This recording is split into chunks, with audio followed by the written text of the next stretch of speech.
제가 이 질문을 청장님한테 드려볼게요. 처음에 합류하셨을 때, 오랜 시간 이 재산을 추적해왔던 주진우 기자나 안민석 의원이 이런저런 얘기를 막 했을 거 아닙니까? 이런 식으로 돈이 이제 해외로 빠져나갔다. 근데 네. 전문가가 보시기에 처음에는 그럴 리가 없다고 생각하지 않으셨을까요? 네, 처음에는 저도 안 믿었죠. 독일에 같이 안 가시려고 하더라고요. 그럴 리가 없다고? 네. 저를 좀 소원하게 또 보고. 그랬었습니다, 사실. 네. 근데 이제 처음에는 믿을 수가 없었죠. 지금도 아마 우리 국민들이 대부분 처음에 그렇게 믿고 있을 겁니다. 저하고 똑같이. 그런데 그 당시에 반신반의하면서 거의 사실 아까 주 기자가 말씀하셨지만은 끌려가셨어요? 끌려가다시피 갔죠. 그런데 가서 확인하면서 이거는 정말로 이거는 내가 해야 될 일이다. 또 이거를 확인하지 않으면 안 되겠다. 네. 정말 확인하면 할수록 하나의 암덩어리처럼 엄청나게 큰 뭔가 있다. 그래서 사실 지금은 제 일처럼 돼버렸죠. 그래서 처음에 그 생각들이 많이 바뀐 겁니다, 지금. 저희가 독일 취재 갈 때마다 생각하는데 프랑크푸르트는 거대한 순실의 왕국 같아요. 공항에 내리지 않습니까? 그러면 최순실 씨 집안의 보모조차도 VVIP 대접을 받았어요.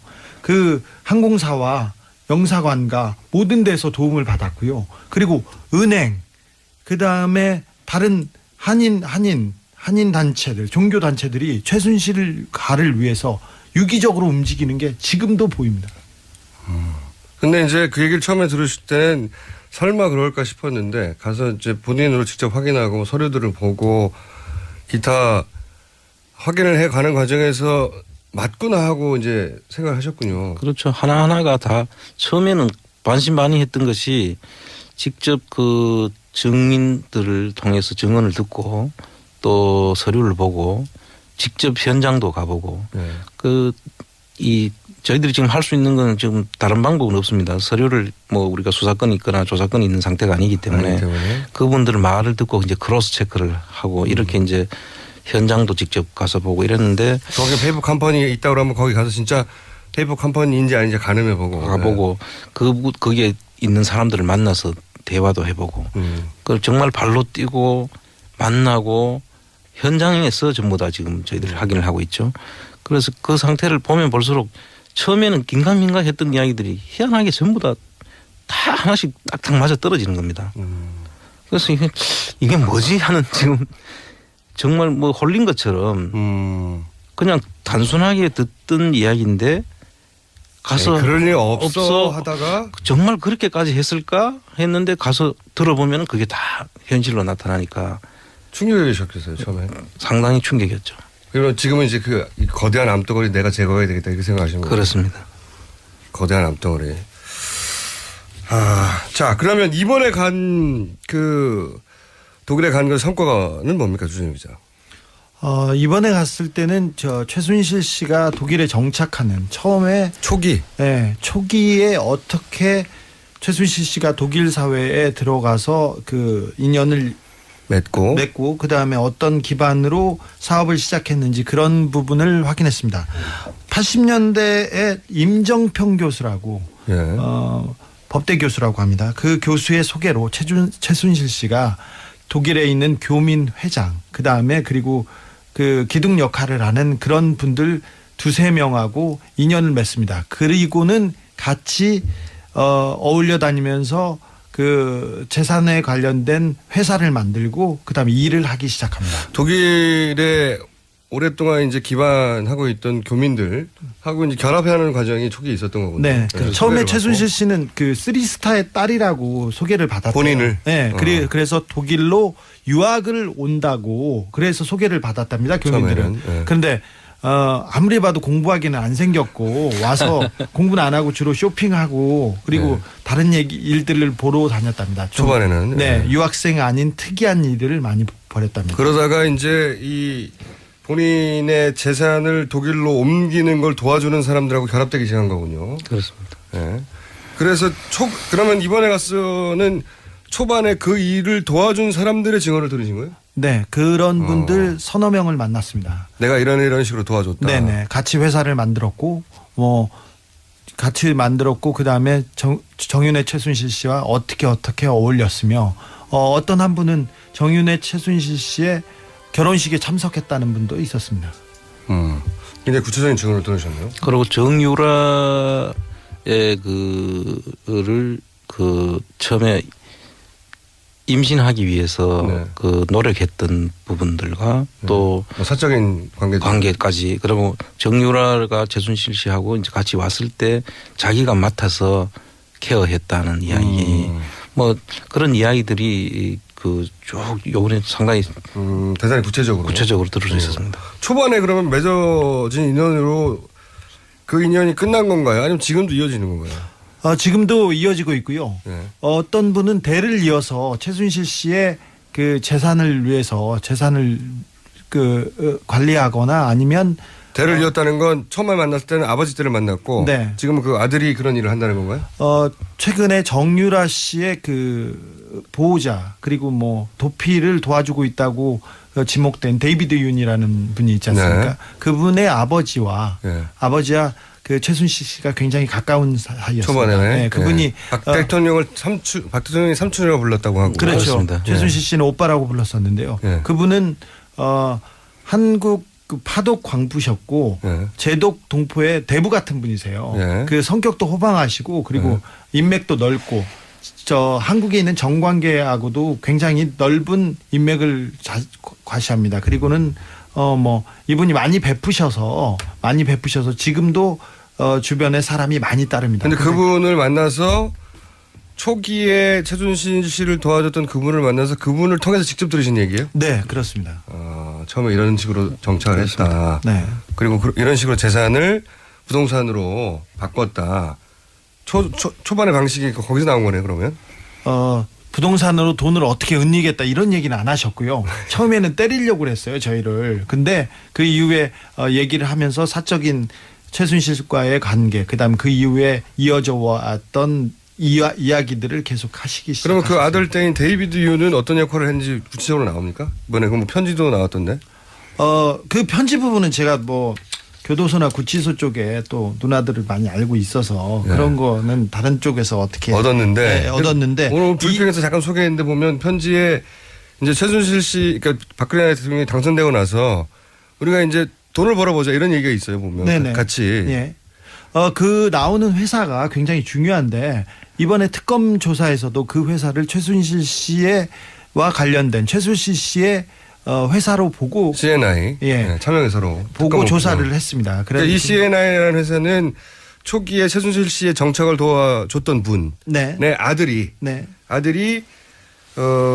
그 세계일보 전 사장이죠. 사장의 아들에게 네. 편지를 보내서 그 편지의 내용을 보면 같이 돈을 잘 벌어보자 이제. 네, 그렇죠. 최순실 씨가 굉장히 중요해졌다. 네. 뭐 이런 그러니까 최순실 씨와 돈을 같이 벌 일이 있었던 거죠. 네. 그 사이드에서. 예, 그래서 그 CNI라는 회사를 통해서 우리가 어떻게 집중하면 우리의 꿈이 이루어질 거야 이런 얘기인데 그 회사가 그 세계일보 전 사장이 만들었다고 그분은 얘기하고 있습니다. 자기와 자기 주변 사람이 5억을 내서 투자회사를 만들었다고 합니다. 종교재단 지도자인데. 네. 근데 투자회사를 만들었고 데이비드 윤하고는 전혀 관계가 없다고 예. 얘기를 하고 있으나 데이비드 윤은 이미 5년 전에 자기가 편지에서 이 회사가 중요해질 거야. 그리고 최순실 씨하고 같이 해서 꿈을 이룰 거야. 이런 얘기를 돈을 많이 했죠. 벌어보자는 얘기 계속 나와요. 심지어는 그 사람들이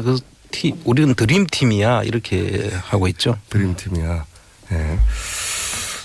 그러니까 그때 이어졌던 인연은 지금도 이어지고 있고 그 구체적인 회사도 등장을 한 것이고 페이퍼 컴퍼니는 너무 많고 현재 그렇죠. 그리고 또 한 가지 갈래 아까 이제 종교계, 기업계, 교민 이렇게 세 갈래로 도움을 얻었고 그렇게 그 도움을 얻어서 그분들 이름이나 관계자 이름으로 다 페이퍼 컴퍼니가 만들어져 있다.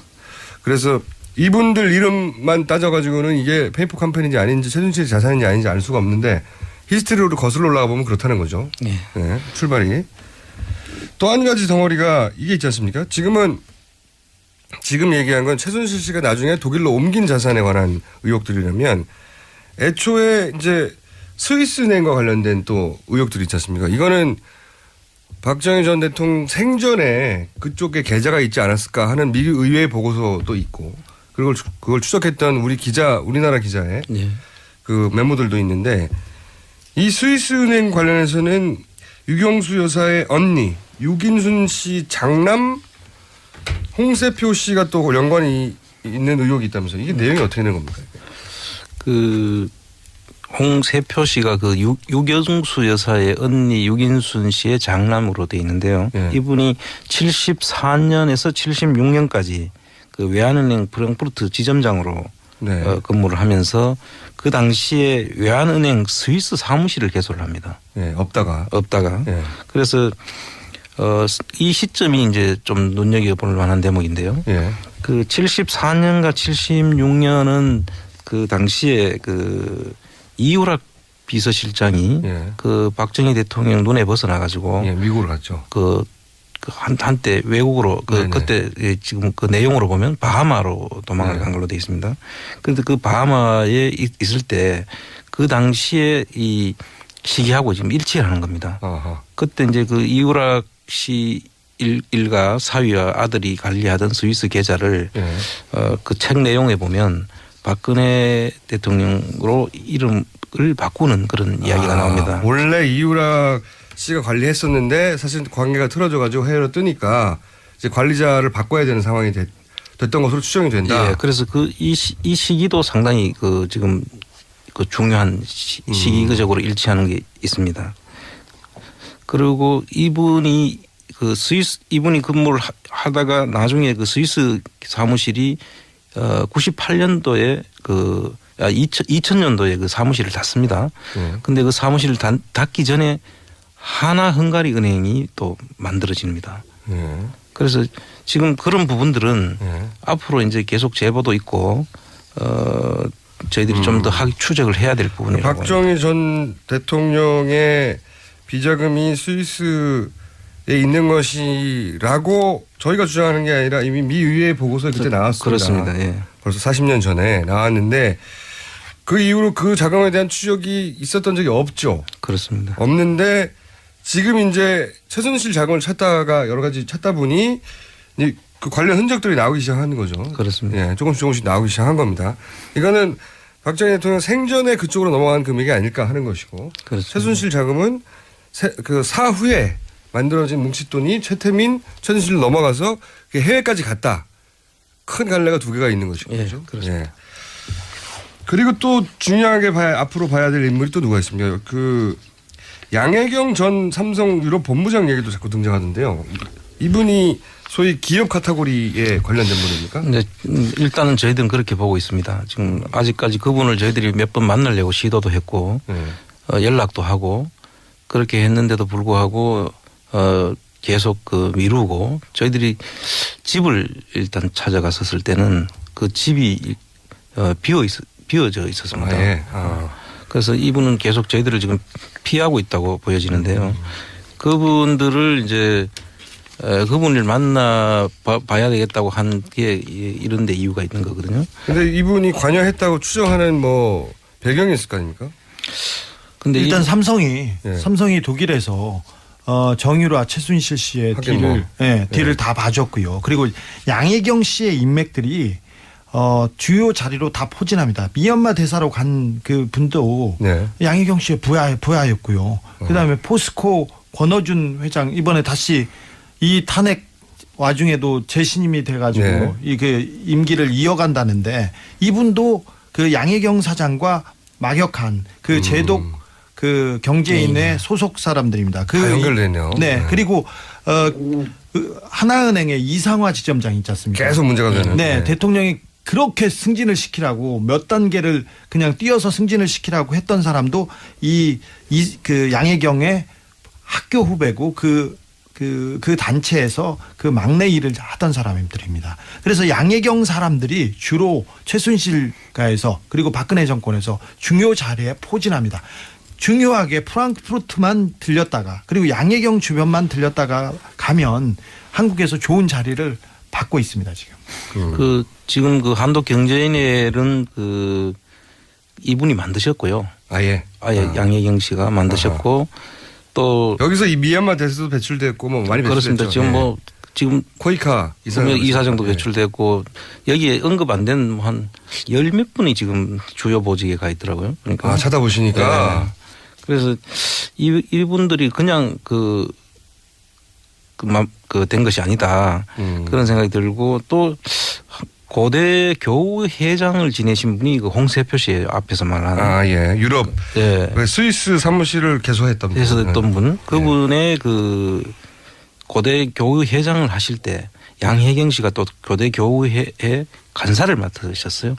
다 연결돼 있군요. 다. 예, 이상화 씨도 고대교회에서 또. 그러니까 박근혜 대통령의 친인척 라인에서 거기서 교우회나 거기서 혹은 독일에서의 인연이나 이런 식으로 형성된 거군요. 예, 그리고 지금 현재 그 정유라의 말과 관련된 부분들에 보면 그 정유라 말 관련해서는 이분의 직간접적으로 도움이 있었다는 정황이 이분이 IOC 쪽에 그 승마 관련한 상당히 그 인맥이 엄청나게 넓다고. 양혜경 씨가요? 양혜경 씨가요. 그래서 아마 승마 관련한 일들의 대부분이 이분의 그 커넥션이나 도움이 있었지 않을까. 그런 추정들이 있다. 네. 그런데 그래서 한번 확인해 보려고 만나고 싶었으나 만날 수는 없었다. 여러 차례 시도했으나. 그렇습니다. 그런데 독일에서 저희가 취재를 하면서 계속해서 양혜경 씨의 이름이 나옵니다. 그래서 한 축의 정점에는 양혜경 씨가 있는 것이 아닌가. 그런데 그 양혜경 씨를 또 거슬러 올라가 보면 유영수 여사의 언니의 장남 홍세표 씨하고도 관련이 있다는 거죠. 예, 그 고대 교유에 굉장히 오래 올라가야 되나요? 이걸 파악해 보려면. 네, 그렇습니다.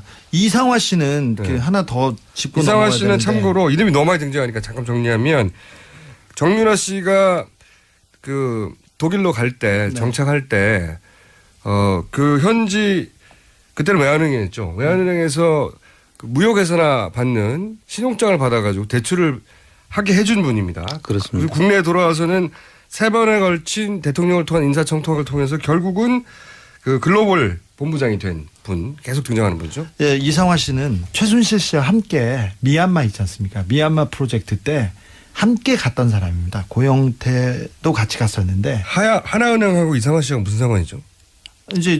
제 말 하나은행하고 미얀마하고 상관이 있었나요? 상관이 없었죠. 그런데 이제 이런 그 땅을 사고 거기에 뭐 프로젝트 파이낸싱을 하고 거기에 사업을 펼치려면 미얀마에 누군가 하나가 가져야 되는데 금융을 잘 아는 그렇죠. 이 그 금고지기 자금지기 역할을 이상화 씨가 할 것으로 추정이 된다. 네네 할 것으로 그 역할을 가지고 갔겠죠 미얀마에. 그리고 글로벌 아직은 확인이 안 돼서 추정이라고 하죠. 그리고 글로벌 본부장에 계속 그 자리를 달라고 최순실 씨가 계속 요청을 했던 겁니다. 그렇죠. 그리고 현지에서 들은 이야기는 그 이상화 씨가 그 현지 부동산도 상당히 그 최순실 씨 쪽에다가 소개도 하고 알려줬다는 그런 이야기. 독일 그 지점장을 할 때 그건 팩트입니다. 부동산을 많이 연결해주고 많이 소개해주고 그랬어요. 최순실 씨가 독일에서 돈 문제를 해결하는데 큰 도움을 준 사람이군요. 네, 그렇습니다. 예. 그리고 국내 와서는 글로벌 영업 본부장이 됐고 그 최순 인사청탁을 통해서 자리를 만들어서 줬죠. 예, 그게 이제 안종범 그 수석의 다이어리에 나온 내용이고. 저희가 사실은 오늘은 처음 모신 거라서 좀 두섭긴 합니다만은 한번 총 정리를 제가 해드릴게요 나중에. 그래서 이상화 씨 이름이 자꾸 등장하고 그러면 이렇게 쭉 해보시니까 아직 뭐 다 알아낸 것도 아니긴 하겠습니다만은 대략 이렇게 보시니까 해외에 넘어간 재산의 규모가 어느 정도 될 것 같다고 생각하십니까? 지금 그 재산의 형태가 그 지금 재산으로 남아 있는 형태가 뭐 물론 부동산이 있는데 그 부동산도 차명으로 다 돼 있고요. 그다음에 그걸 좀 확인을 거쳐야 되죠. 그렇죠. 두 번째는 이 법인 속에 지금 법인의 뭐 종목이 뭐든 간에 업종이 뭐든 간에 다 부동산이었지 않습니까? 그리고 아까 뭐 2천억 같이 이렇게 들어온다든지 또 그 지금 스위스 쪽은 아직 저희들이 확인도 지금 전혀 못한 상태고. 그렇죠. 그래서 이런 부분들은 뭐 엄청나다라는 정도만 우리가 얘기할 수 있지. 금융자산 아예 확인도 못한 거죠. 예, 그렇죠? 그렇습니다. 그래서 그 부분을 지금 현재 뭐 얼마다 이렇게 이야기하는 것은 의미가 없고요. 많다. 엄청나게 많다. 엄청나게 많다. 다른 한인 단체들, 종교 단체들이 최순실 가를 위해서 유기적으로 움직이는 게 지금도 보입니다. 근데 이제 그 얘기를 처음에 들으실 땐 설마 그럴까 싶었는데 가서 이제 본인으로 직접 확인하고 서류들을 보고 기타 확인을 해 가는 과정에서 맞구나 하고 이제 생각하셨군요. 그렇죠. 하나하나가 다 처음에는 반신반의했던 것이 직접 그 증인들을 통해서 증언을 듣고 또 서류를 보고 직접 현장도 가보고 네. 저희들이 지금 할 수 있는 건 지금 다른 방법은 없습니다. 서류를 뭐 우리가 수사권이 있거나 조사권이 있는 상태가 아니기 때문에 그분들 말을 듣고 이제 크로스 체크를 하고 이렇게 이제 현장도 직접 가서 보고 이랬는데 거기 페이퍼 컴퍼니 있다고 그러면 거기 가서 진짜 페이퍼 컴퍼니인지 아닌지 가늠해 보고 가보고 거기에 있는 사람들을 만나서 대화도 해보고 그걸 정말 발로 뛰고 만나고 현장에서 전부 다 지금 저희들이 확인을 하고 있죠. 그래서 그 상태를 보면 볼수록 처음에는 긴가민가 했던 이야기들이 희한하게 전부 다 하나씩 딱딱 맞아 떨어지는 겁니다. 그래서 이게 뭐지 하는 지금 정말 뭐 홀린 것처럼 그냥 단순하게 듣던 이야기인데 가서 네, 그럴 일 없어 하다가 정말 그렇게까지 했을까 했는데 가서 들어보면 그게 다 현실로 나타나니까 충격이셨겠어요 처음에. 상당히 충격이었죠. 그리고 지금은 이제 그 거대한 암덩어리 내가 한국 그 파독 광부셨고 네. 제독 동포의 대부 같은 분이세요. 네. 그 성격도 호방하시고 그리고 인맥도 넓고 저 한국에 있는 정관계하고도 굉장히 넓은 인맥을 과시합니다. 그리고는 뭐 이분이 많이 베푸셔서 지금도 주변에 사람이 많이 따릅니다. 근데 그분을 만나서 초기에 최순실 씨를 도와줬던 그분을 만나서 그분을 통해서 직접 들으신 얘기예요? 네, 그렇습니다. 처음에 이런 식으로 정착을 했다. 네. 그리고 이런 식으로 재산을 부동산으로 바꿨다. 초반의 방식이 거기서 나온 거네 그러면? 부동산으로 돈을 어떻게 은닉했다 이런 얘기는 안 하셨고요. 처음에는 때리려고 그랬어요 저희를. 근데 그 이후에 얘기를 하면서 사적인 최순실과의 관계 그다음 그 이후에 이어져 왔던 이야기들을 계속 하시기 시작하셨습니다. 그러면 그 아들 때인 데이비드 유는 어떤 역할을 했는지 구체적으로 나옵니까? 이번에 그 뭐 편지도 나왔던데? 그 편지 부분은 제가 뭐 교도소나 구치소 쪽에 또 누나들을 많이 알고 있어서 네. 그런 거는 다른 쪽에서 어떻게 얻었는데 오늘 브리핑에서 잠깐 소개했는데 보면 편지에 이제 최순실 씨 그러니까 박근혜 대통령이 당선되고 나서 우리가 이제 돈을 벌어보자 이런 얘기가 있어요 보면 네네. 같이. 예. 그 나오는 회사가 굉장히 중요한데 이번에 특검 조사에서도 그 회사를 최순실 씨와 관련된 최순실 씨의 회사로 보고 CNI 예. 네, 참여회사로 보고 조사를 했습니다. 그러니까 이 CNI라는 회사는 초기에 제가 이 질문을 청장님한테 드려볼게요. 그 처음에 합류하셨을 때 오랜 시간 이 재산을 추적해왔던 주진우 기자나 안민석 의원이 이런저런 얘기를 막 했을 거 아닙니까? 이런 식으로 돈이 이제 해외로 빠져나갔다. 근데 네. 전문가가 보시기에 처음에는 그럴 리가 없다고 생각하지 않으셨을까요? 네, 처음에는 저도 안 믿었죠. 독일에 같이 안 가시려고 하더라고요. 그럴 리가 없다고? 네, 저를 좀 소원하게 또 보고. 그랬었습니다, 사실. 네. 근데 이제 처음에는 믿을 수가 없었죠. 지금도 아마 우리 국민들이 대부분 처음에 그렇게 믿고 있을 겁니다. 저하고 똑같이. 그런데 그 당시에 반신반의하면서 거의 사실 아까 주 기자가 말씀하셨지만은 끌려가셨어요? 끌려가다시피 갔죠. 그런데 가서 확인하면서 이거는 정말로 이거는 내가 해야 될 일이다. 또 이거를 확인하지 않으면 안 되겠다. 네. 정말 확인하면 할수록 하나의 암덩어리처럼 엄청나게 큰 뭔가 있다. 그래서 사실 지금은 제 일처럼 돼버렸죠. 그래서 처음에 그 생각들이 많이 바뀐 겁니다 지금. 저희가 독일 취재 갈 때마다 생각하는데 프랑크푸르트는 거대한 순실의 왕국 같아요. 공항에 내리지 않습니까? 그러면 최순실 씨 집안의 보모조차도 VVIP 대접을 받았어요. 그 항공사와 영사관과 모든 데서 도움을 받았고요. 그리고 은행, 그다음에 저는 초반에 그 일을 도와준 사람들의 증언을 들으신 거예요? 네, 그런 분들 서너 명을 만났습니다. 내가 이런 식으로 도와줬다. 네네, 같이 회사를 만들었고 뭐 같이 만들었고 그다음에 정윤회 최순실 씨와 어떻게 어울렸으며 어떤 한 분은 정윤회 최순실 씨의 결혼식에 참석했다는 분도 있었습니다. 굉장히 구체적인 증언을 들으셨네요. 그리고 정유라의 그를 처음에 임신하기 위해서 네. 노력했던 부분들과 또 뭐 사적인 관계까지 그리고 정유라가 최순실 씨하고 이제 같이 왔을 때 자기가 맡아서 케어했다는 이야기 뭐 그런 이야기들이 쭉 요번에 상당히 대단히 구체적으로 들을 수 있었습니다. 초반에 그러면 맺어진 인연으로 그 인연이 끝난 건가요? 아니면 지금도 이어지는 건가요? 지금도 이어지고 있고요. 네. 어떤 분은 대를 이어서 최순실 씨의 그 재산을 위해서 재산을 관리하거나 아니면 대를 이었다는 건 처음에 만났을 때는 아버지 때를 만났고 네. 지금은 그 아들이 그런 일을 한다는 건가요? 최근에 정유라 씨의 그 보호자 그리고 뭐 도피를 도와주고 있다고 지목된 데이비드 윤이라는 분이 있지 않습니까? 네. 그분의 아버지와 네. 아버지와 그 최순실 씨가 굉장히 가까운 사이였습니다. 초반에 네, 그분이 네. 박 대통령이 삼촌이라고 불렀다고 하고 그렇죠. 그렇습니다. 최순실 씨는 오빠라고 불렀었는데요. 네. 그분은 제거해야 되겠다 이렇게 생각하시는 거예요? 그렇습니다. 거대한 암덩어리.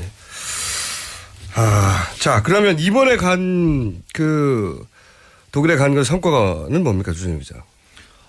이번에 갔을 때는 최순실 씨가 독일에 정착하는 처음에 초기에 어떻게 최순실 씨가 독일 사회에 들어가서 그 인연을 맺고 그다음에 어떤 기반으로 사업을 시작했는지 그런 부분을 확인했습니다. 80년대에 임정평 교수라고 법대 교수라고 합니다. 그 교수의 소개로 최순실 씨가 독일에 있는 교민 회장 그다음에 그리고 그 기둥 역할을 하는 그런 분들 2-3명하고 인연을 맺습니다. 그리고는 같이 어울려 다니면서 그 재산에 관련된 회사를 만들고 그다음에 일을 하기 시작합니다. 독일에 오랫동안 이제 기반하고 있던 교민들하고 이제 결합하는 과정이 초기에 있었던 거군요. 네. 처음에 최순실 씨는 그 3스타의 딸이라고 소개를 받았대요. 본인을. 네. 그래서 독일로 유학을 온다고 그래서 소개를 받았답니다. 교민들은. 네. 그런데 아무리 봐도 공부하기는 안 생겼고 와서 공부는 안 하고 주로 쇼핑하고 그리고 다른 일들을 보러 다녔답니다. 초반에는. 네. 유학생 아닌 특이한 일들을 많이 벌였답니다. 그러다가 이제 이 본인의 재산을 독일로 옮기는 걸 도와주는 사람들하고 결합되기 시작한 거군요. 그렇습니다. 네. 그래서 그러면 이번에 갔어